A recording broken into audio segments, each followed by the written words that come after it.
À présent, l'Assemblée va entendre l'allocution du président du Honduras. Il s'agit de M. Juan Orlando Hernández Alvarado. J'ai pris le protocole de bien vouloir accompagner Son Excellence le Président Alvarado.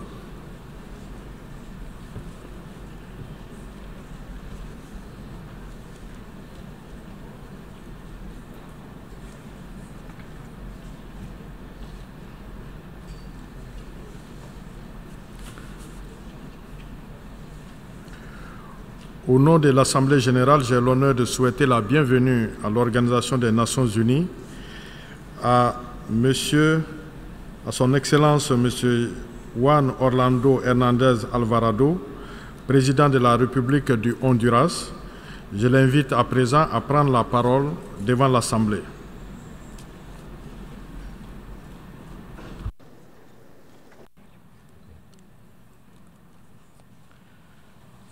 Señora Presidenta, señores jefes de Estado y de Gobierno, Secretario General, representantes permanentes, delegados. En mi intervención en esta 73 Asamblea, agradezco el apoyo de Naciones Unidas al diálogo nacional en Honduras en materia política. Ya se ha implementado, está en proceso, y eso gracias a la iniciativa de algunos líderes de la oposición y también de mi gobierno. En el diálogo político participan algunas fuerzas políticas, organizaciones de sociedad civil, sin perjuicio de permanecer abierto para que se incorporen los que así desean. Uno de los grandes objetivos del diálogo es proponer reformas electorales para construir un nuevo modelo electoral. Precisamente ayer, el Congreso Nacional de Honduras, con una votación de 110 votos de 128, nombró una comisión para la modernización y actualización del sistema de identificación nacional, del cual se obtiene el padrón electoral, con la idea también de crear un nuevo sistema que deberá ser técnico, moderno, transparente, que resulte en una auténtica identificación para el desarrollo. Señor Secretario General, no puedo evitar expresar también mi frustración cuando nos reunimos en este gran foro mundial y manifestamos nuestros más sinceros deseos por trabajar en equipo por la construcción de la paz y la búsqueda de soluciones. Sin embargo, siento que ha faltado voluntad, valentía para hacer posible muchas de estas ideas, a pesar del enorme tamaño, la cantidad de recursos que maneja Naciones Unidas. Desde la creación de Naciones Unidas, quedó evidenciado que era una prioridad para la paz mundial respetar la soberanía y la autodeterminación de cada Estado. Los principios de igualdad soberana son cruciales para la estabilidad del mundo. Si queremos vivir en un sistema armónico, debemos cumplir con los pilares de nuestra organización, que están reflejados en la Carta que construyó las bases de Naciones Unidas. De forma constante vemos cómo fuerzas y actores internacionales velan por sus propios intereses, interfieren en nuestros asuntos internos, afectando, entre otras cosas, nuestra democracia, elemento fundamental para el desarrollo de las naciones que estamos dispuestos a defender. Es necesario proteger al Estado de Derecho en nuestra patria. Lo digo hoy y lo diré mañana y siempre. Vivimos nuevos tiempos, con nuevas realidades y nuevos desafíos. El mundo reclama de grandes transformaciones, grandes reformas profundas, y a esta generación nuestra de líderes nos corresponde estar a la altura de nuestros pueblos. Esta es una responsabilidad ineludible. Señora Presidenta, ahora les quiero hablar de la realidad de mi país, Honduras. Por 20 años hemos sido uno de los países más afectados por los eventos climáticos extremos. Ocupamos el primer lugar en el índice de riesgo climático global de acuerdo a Germanwatch. A pesar de ser uno de los países más vulnerables del mundo, hemos venido trabajando como sociedad hondureña en su conjunto para combatir estos efectos del cambio climático. La excesiva burocracia ha impedido el acceso al financiamiento de los famosos fondos verdes, que si tuviéramos acceso a ellos nos permitirían concretar acciones y contribuir a la reforestación, conservación y mitigación. Estoy convencido que es obligación de Naciones Unidas y de cada uno de nosotros revisar y resolver la forma en que estos fondos se utilicen cuanto antes y que no estén guardados estos fondos en las bóvedas de los bancos del mundo. Porque cada minuto que pasa y estos fondos siguen guardados es un minuto que hace más rica a la banca y provoca sufrimiento a la humanidad. Señor secretario, señora presidenta, la migración es un derecho humano.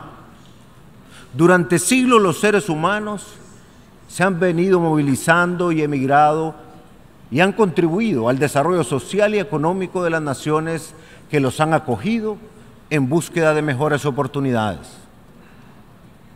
Honduras y la región centroamericana no somos la excepción. Desafortunadamente, en tiempos recientes, el mundo entero ha sido testigo de la crueldad con la que se ha tratado a los migrantes, entre ellos mis compatriotas. Todos hemos presenciado las condiciones infrahumanas en las que se encuentran recluidos en centros de detención, atropellando su dignidad que es inherente al ser humano. Este trato indigno se suma al que millares de migrantes reciben a diario a lo largo de esa ruta de terror, desde Sudamérica pasando por Centroamérica hacia Estados Unidos, donde son víctimas de todo tipo de abusos y violaciones por parte de las redes criminales, llámense coyotes, traficantes de personas, narcotraficantes, maras o pandillas. Reafirmo que este principio de la dignidad de la persona humana es parte fundamental de la Carta Constitutiva de Naciones Unidas. Debemos actuar contra las circunstancias en las que se atropella y destruye a la institución más sagrada de la humanidad, que es la familia. Con mucho dolor, al día de hoy, seguimos los hondureños a la espera de la reunificación familiar de 120 niños separados, privados de un derecho tan básico y al mismo tiempo tan fundamental para su desarrollo como es la unidad familiar. Los países miembros de esta Asamblea no pueden olvidar nunca el compromiso al respeto universal y efectivo de los derechos y libertades fundamentales del hombre, donde debe prevalecer el interés superior del niño. Aquí es donde se necesita la actitud diligente de los funcionarios de Naciones Unidas y de cualquier gobierno del mundo. Señor secretario, señora presidenta, la integración económica en Centroamérica ha sido un sueño que hemos anhelado desde 1951. Hoy en día, Honduras, Guatemala, El Salvador, tomamos la iniciativa de dar un paso hacia ese propósito, creando la primera unión aduanera del continente americano. Nuestra región cuenta con una ubicación privilegiada, con frontera marítima en el Océano Pacífico y el Océano Atlántico, conectando así al resto del mundo como un eslabón en las Américas. Nuestro objetivo es el establecimiento de un mercado común centroamericano que consiste en la creación de una zona de libre comercio y un arancel externo común que siente las bases para la constitución de una unión aduanera centroamericana. Es en estos casos donde Naciones Unidas debe de ser más beligerante. Estamos gestionando la integración de los demás países de Centroamérica a este sistema y así potenciar esta zona que contiene grandes oportunidades, muchos recursos para ser desarrollada. Este esfuerzo, una vez concretado en Centroamérica, nos convertirá en la séptima economía más importante de América Latina. Este modelo representa una oportunidad para impulsar una unión aduanera americana que integre económicamente a todo el continente. Hoy, desde este foro, invito a que, en base a la Carta Constitutiva de Naciones Unidas, en su artículo 1, numeral 3 y 4, con el apoyo de la OEA, convirtamos esta región en una zona de paz, prosperidad y libre comercio, como lo soñó Morazán y lo soñó Bolívar. Señor secretario, señora presidenta, una unión aduanera busca facilitar el comercio, pero un comercio con justicia y equidad. Hoy la principal agenda de Naciones Unidas son los Objetivos de Desarrollo Sostenible, que en esencia constituyen una lucha frontal contra la pobreza. Bajo ese compromiso, mi gobierno ya aprobó la Comisión Nacional para la Implementación de la Agenda 2030.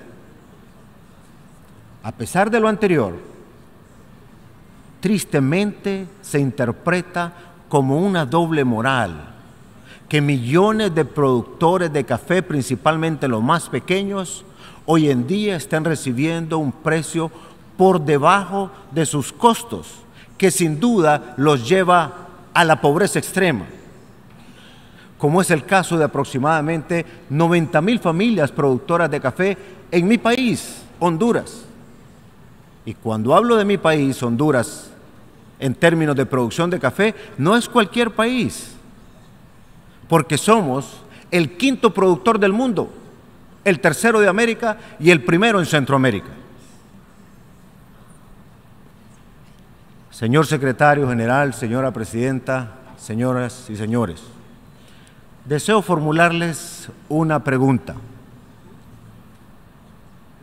¿Cuántos de ustedes se toman una taza de café en la mañana o durante el día?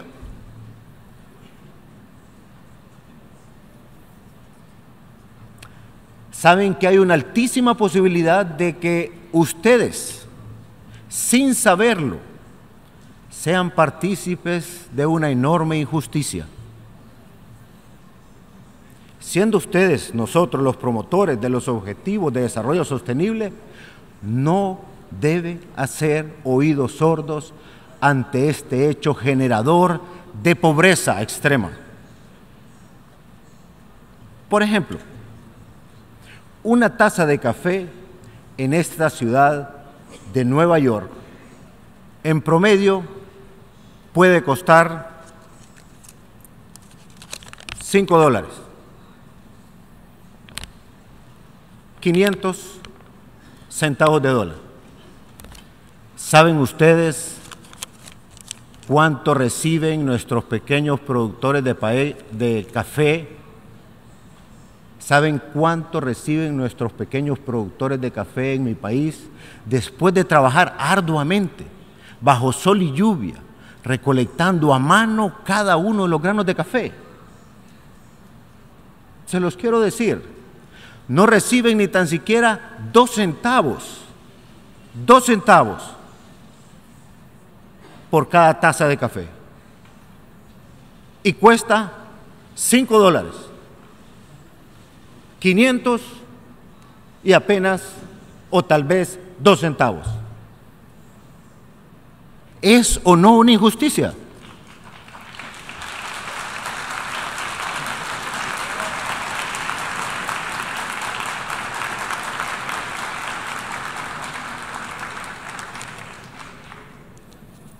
Sé que los que aplaudieron reconocen que es una injusticia. Y eso no puede ser. No podemos cerrar nuestros ojos, ni dejar de escuchar,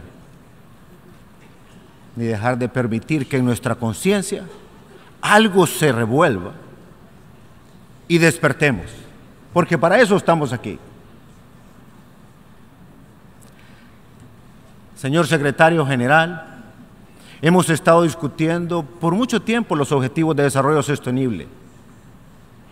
Yo les pregunto, ¿es coherente dejar de atender la crisis que viven millones de pequeños productores de café? Solo en mi país aproximadamente son 90,000. En América suman más de 14 millones de productores y en el mundo 25 millones de familias productoras y otros tantos millones de manera indirecta dependen de este rubro. Debemos de actuar ya, ahora. Mientras las Naciones Unidas toman cartas en el asunto, porque me voy convencido que van a tomar cartas en el asunto, hago un llamado a todos los presidentes de los países productores de café y a los propios productores de café del mundo a organizarnos, porque está a la vista que nadie vela de manera efectiva por los intereses del sufrido pequeño productor de café en el mundo.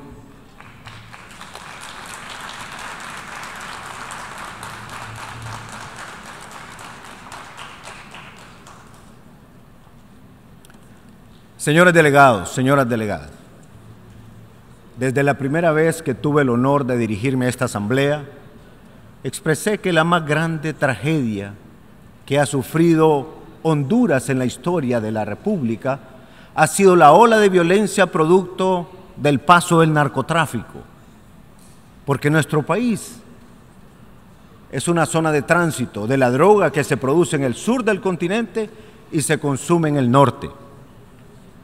Además del flagelo del narcotráfico, las maras, las pandillas, los grupos criminales, en el pasado han suplantado literalmente en varias regiones y circunstancias al propio Estado. En mi país hay grupos no estatales, armados, que al ser confrontados por la ofensiva de los buenos hondureños, con el deseo de vivir en paz estos buenos hondureños, y la lucha que nuestro gobierno ha iniciado por recuperar la paz y la seguridad, estos grupos llegaron a amenazar el proceso electoral, consecuentemente la democracia y el Estado de Derecho. Tengo la firme convicción que en Honduras estos actores no estatales violentan los derechos fundamentales, los derechos humanos de miles de compatriotas. Más alarmante es que esta denuncia la he formulado en reiteradas ocasiones en otras instancias de Naciones Unidas, de la Organización de Estados Americanos, y al día de hoy no hemos obtenido respuesta. Por eso vengo a decirlo claramente a esta asamblea. Esta situación debe encender las alarmas en defensa del Estado de Derecho y la democracia representativa por los estados y específicamente por Naciones Unidas. Les repito, se trata de los derechos fundamentales como el derecho a la vida, la libertad y el goce de la democracia participativa.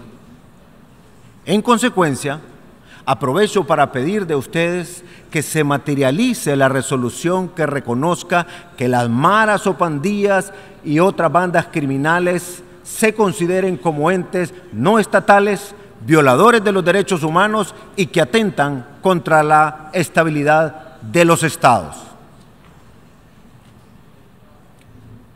A un alto costo y riesgo, Decidimos en Honduras enfrentar ese monstruo de varias cabezas y hemos avanzado como muy pocos países en la región, afianzando cada día más un clima de mayor seguridad y paz, pero reconozco que aún no es suficiente.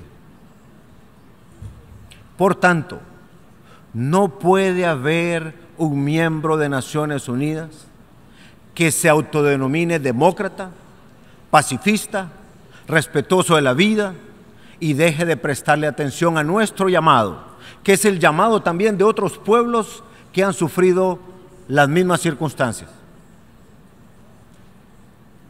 Señor Secretario General, debemos honrar a aquella generación que pensó de manera visionaria al crear este foro de Naciones Unidas para asegurar el respeto a la soberanía de las naciones y a la libre autodeterminación de los pueblos. Represento un país que, como todos, tenemos problemas, grandes desafíos. Represento un país que es pequeño en tamaño de su territorio, pero grande en dignidad. Soy enfático al decir que yo no me podría perdonar pasar por esta asamblea sin hacer un llamado a la conciencia de los líderes mundiales, en el sentido de asumir una actitud trascendente, exigiendo que pasemos de las palabras a las acciones concretas que cambien para bien la vida de los pueblos del mundo. Hago un llamado a proteger nuestras democracias y los derechos humanos ante los ataques de los entes no estatales armados, maras, pandillas o bandas criminales. Hago un llamado a respetar el principio del interés superior del niño y la familia como la institución más sagrada de la humanidad. Hago un llamado a predicar con el ejemplo cuando se trata de la implementación de los objetivos de desarrollo sostenible, protegiendo a los pequeños productores de café del mundo para que reciban lo que se merecen a través de un comercio verdaderamente justo, ya que este comercio justo implica no solo obligaciones para el productor, sino también que se respeten sus derechos como lo es una ganancia justa. Señor secretario, señora presidenta, en Honduras estamos listos para pasar de las palabras del papel a la acción. En Honduras estamos listos para pasar a la acción, a los hechos que den resultados. Muchas gracias.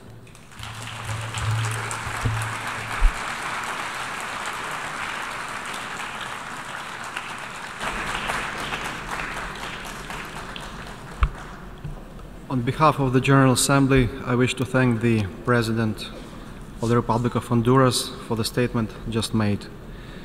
May I request representatives to remain seated while we greet the Head of State.